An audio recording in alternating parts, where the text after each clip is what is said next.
Fundamental duties क्या होता है, मूल कर्तव्य क्या होता है, या मौलिक कर्तव्य भी कहते हैं। और मौलिक कर्तव्य भारतीय संविधान में किस देश से लिया गया है, किस देश का स्रोत था जहां से उसे भारत के संविधान में लाया गया है। तो hello my dear student and my friends, polity की क्लास में आपका स्वागत है। और पॉलिटी की क्लास में हम लोग आज कंटिन्यू कर रहे हैं पॉलिटी की क्लास पार्ट थर्ड। और पिछले अध्याय में हम लोगों ने पार्ट में डिस्कस किया था कि भारतीय संविधान को उधार का थैला लोग क्यों कहते हैं। हालांकि ये कहना बिल्कुल भी गलत है, लेकिन जो नहीं मानते हैं वो ऐसा कहते हैं। लेकिन उसके लिए भी हमारे कॉन्स्टिट्यूशन में कुछ प्रावधान दिए गए हैं। हम जानते हैं कि हमारे संविधान में लगभग 60 देशों से जो है संविधान को स्टडी करके लिया गया है, और एक एक चीजों के बारे में हम लोग जानेंगे। सबसे पहले हम लोग अगर जानते हैं भारतीय संविधान का स्रोत, ठीक है, नॉर्मल अभी हम लोग सबसे पहले जानते हैं मूल कर्तव्य है। मूल कर्तव्य क्या है, तो शॉर्ट में हम लोग समझने की कोशिश करते हैं। मूल कर्तव्य किस देश से लिया गया है, तो हम लोग टिक कर देंगे वहां पे रूस से जो है मूल कर्तव्य को लिया गया है। मूल कर्तव्य के मतलब होता है अपने देश के प्रति सम्मान की भावना। आपका कर्तव्य क्या बनता है अपने देश के प्रति।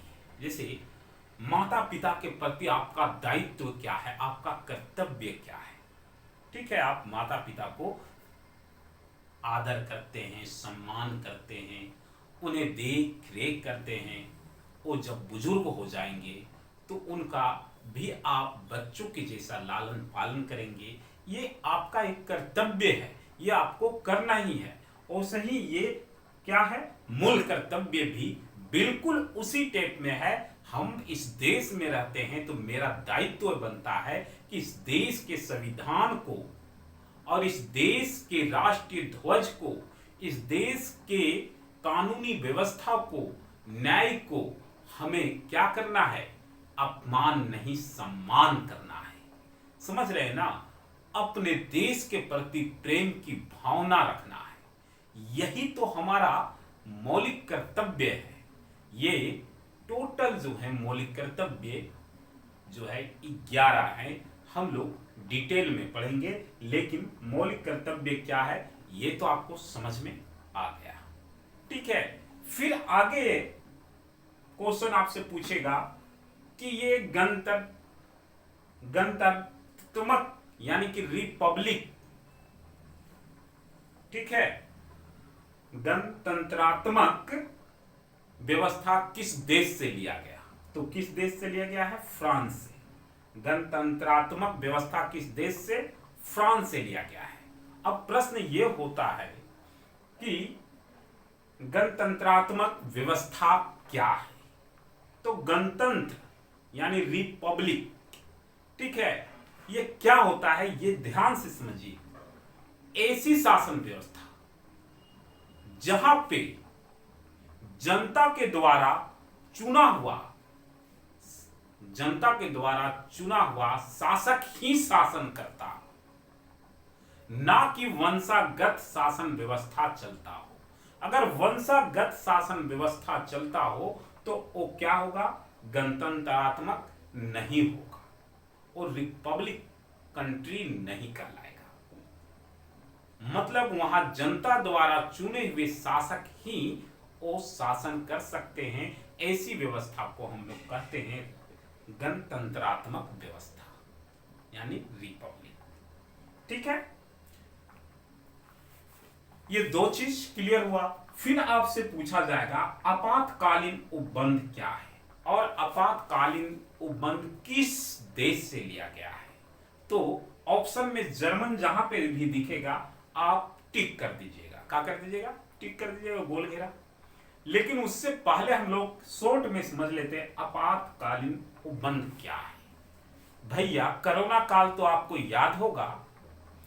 कोरोना काल में आपने देखा होगा स्टार्टिंग में हमारे देश के प्रेसिडेंट का आदेश हुआ, कह सकते हैं हमारे देश का प्राइम मिनिस्टर ने आदेश किया, लेकिन वहां पे शासन व्यवस्था को कंट्रोल में करने का काम प्रेसिडेंट के द्वारा ये प्रधानमंत्री के द्वारा घोषणा हुआ और जो है कानून व्यवस्था यानी कि आपातकालीन लगाया जा सकता है। अगर किसी प्रकार से आपके देश में कोई मुसीबत आ जाता है तो आप पूरे राज्य का भार कहां चला जाएगा? केंद्र के पास।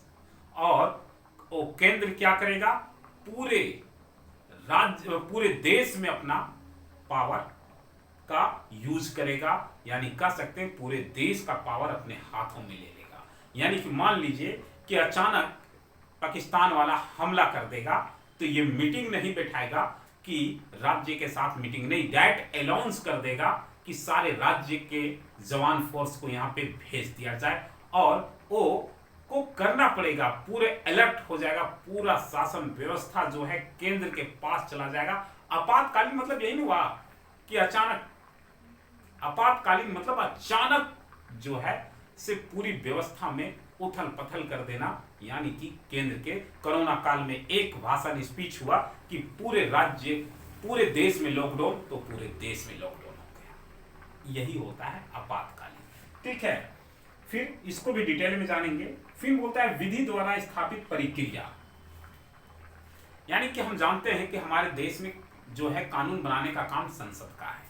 अगर संसद कोई कानून बनाता है तो ये चीज को ध्यान में रख के बनाएगा कि उनके कानून से जो है किसी प्रकार का जो है भारतीय संविधान या भारतीय संविधान में जो मौलिक अधिकार दिए गए हैं या किसी भी व्यक्ति संप्रदाय के ठोस पहुंचाए या गलत कानून बने तो उसको पास नहीं करना है। उसको ये चीज ध्यान में रखना है कि जो आपको दिया गया है कि इसी नियम और इसी रूल के तहत आप एक नए कानून को बना सकते हैं, तभी आप जो हैं मतलब कि सारा काम आपको करने का है।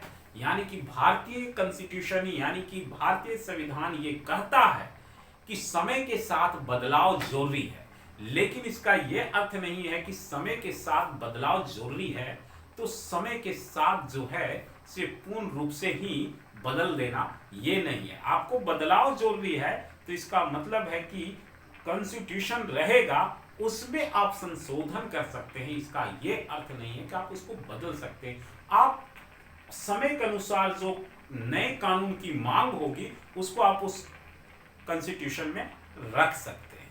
ठीक है, बहुत सारे लोगों ने ऐसा भी कहा होगा, आपने सुना होगा, बहुत सारे लोग ऐसे भी कहते हैं कि भारतीय कॉन्स्टिट्यूशन जो है जो चीज परफेक्ट, जैसे आपने विवेक बिंद्रा साहब का एक स्पीच सुना होगा, उसने बोला जो परफेक्ट नहीं है, परफेक्ट नहीं है, परफेक्ट नहीं, जो इसमें बार बार बदलाव आ रहा है वो परफेक्ट नहीं हो सकता, अनपरफेक्ट हो सकता है। बिल्कुल सही, वो अनपरफेक्ट क्योंकि पूर्ण तो ईश्वर भी नहीं थे। ठीक है, एक ईश्वर पूर्ण थे, वो नारायण, आप सभी जानते हैं।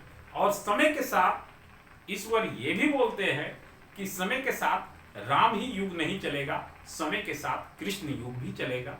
कहने का मतलब है गौतम बुद्ध युग भी चलेगा। समय क्या मांगती है? बदलाव मांगती है। तो समय के साथ बदलाव होना चाहिए, लेकिन ये जरूरी नहीं है कि पूरे बदल देना है, उसमें आप एडजस्ट कर सकते हैं। ठीक है, फिर हम लोग कंटिन्यू करते जाएंगे आगे की भी क्लास। ठीक है, तब तक के लिए आप हमें इजाजत दीजिए। मिलते हैं नेक्स्ट वीडियो में नेक्स्ट टॉपिक के साथ। जय हिंद, जय भारत।